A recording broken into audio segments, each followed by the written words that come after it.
Bonjour chers amis, nous voici aujourd'hui réunis pour faire des baguettes, de délicieuses baguettes d'épeautre.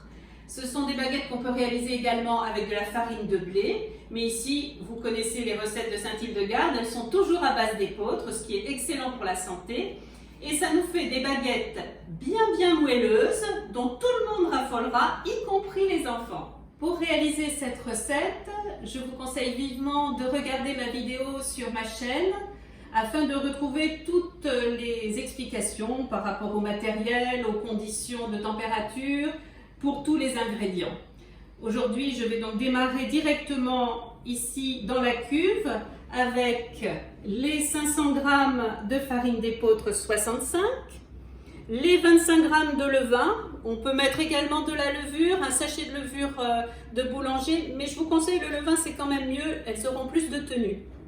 Et 8 g de sel, je vous rappelle, le sel ne doit pas toucher le levain ou la levure, ils doivent être séparés dans la cuve. Il n'y a plus qu'à rajouter 350 g d'eau bien chaude, du côté du sel, comme ça il va fondre tout de suite, et un petit coup de mixage qui n'est vraiment pas très long, regardez.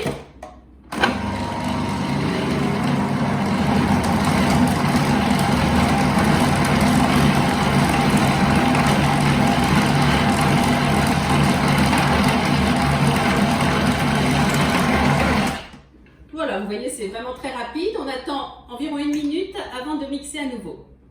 Nous mixons une deuxième fois.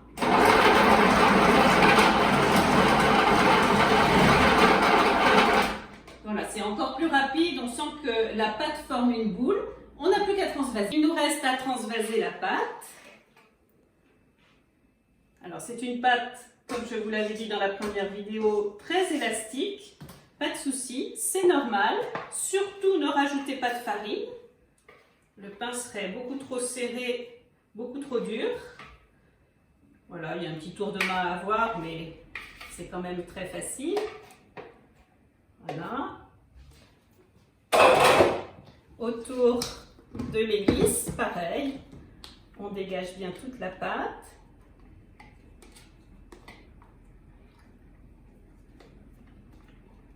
Et on va laisser reposer cette pâte pendant 2 heures, toujours dans notre cuisine, bien chaude.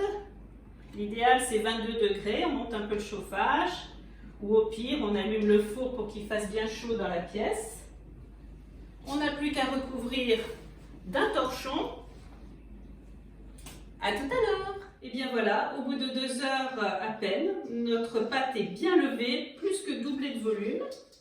Nous allons la transvaser sur la table farinée. Alors, toujours ma petite technique. On va étirer la pâte pour ne pas avoir trop à la travailler. Voilà, elle tombe en ruban, comme ça. Ça tire un petit peu toutes les petites bulles. Voilà. On attaque sur la table farinée. Vous voyez que je racle avec un petit ustensile fait maison. Pas besoin d'acheter, c'est de la couverture de protège-cahier en plastique, façonnée de cette façon, et c'est idéal pour racler le fond du saladier. Voilà. Ensuite, surtout pas rajouter beaucoup de farine, on va juste un petit peu saupoudrer dessus. 500 g de farine servent à faire 4 petites baguettes. Donc on va grossièrement couper en 4 parties. Voilà, alors regardez bien les gestes parce que le problème c'est que ça colle. Donc il faut un petit peu soulever de la farine pour bien enrober les 2 pâtons. On les coupe encore en 2. Voilà, en 2. Et on obtient 4 pâtons. Pour donner de la tenue à nos baguettes, chaque pâton, on va les étirer 1, 2 fois et on fait une petite boule, rouler un petit peu dans la farine et on laisse reposer en attendant de façonner la baguette. En voilà une, hop, une deuxième, comme ça. Il y a des temps de repos comme ça qui sont utile pour une bonne aération de la baguette. Troisième et quatrième. Voilà, tout simplement, c'est vite fait. Voilà. Maintenant, nous passons au façonnage.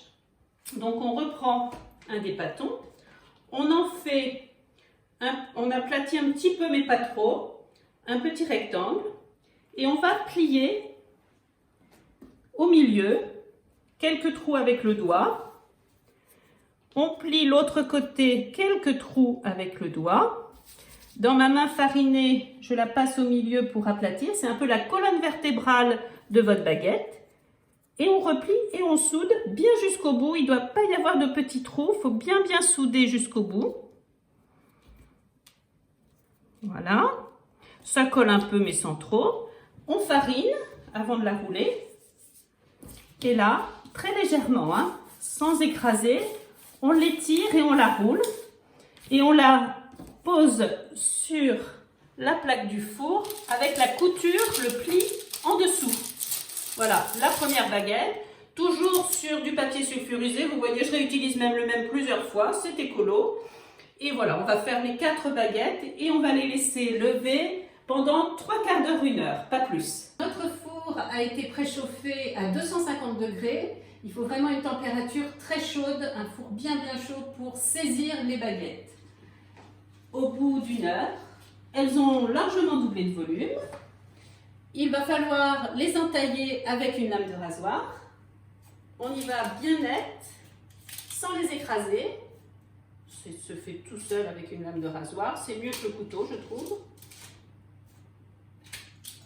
Tout de suite, on les met dans le four bien chaud au milieu.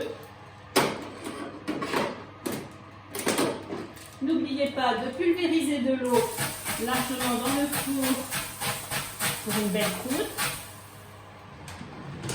Et c'est parti pour 10 minutes.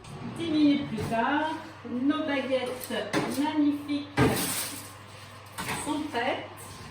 Toutes dorées. Regardez, pas besoin de moule à baguette. Elles sont bien rondes, bien dodues.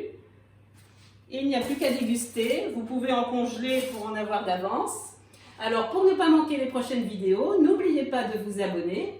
Et à bientôt pour les biscuits de la joie.